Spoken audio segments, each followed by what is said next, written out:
আমি ডিজোস teacher Ashraful Islam Saikat, world teacher, world leader, chief justice in the world, law adviser, বাংলাদেশকে আন্তর্জাতিক থেকে আমি নিষিদ্ধ ঘোষণা করলাম।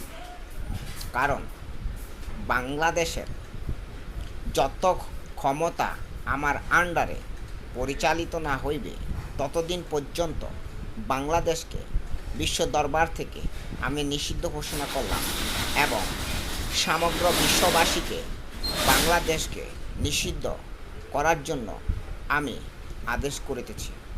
কারণ আমি একজন ক্ষমতালোভী, তাই বাংলাদেশের ক্ষমতায় আমি আসতে চাই।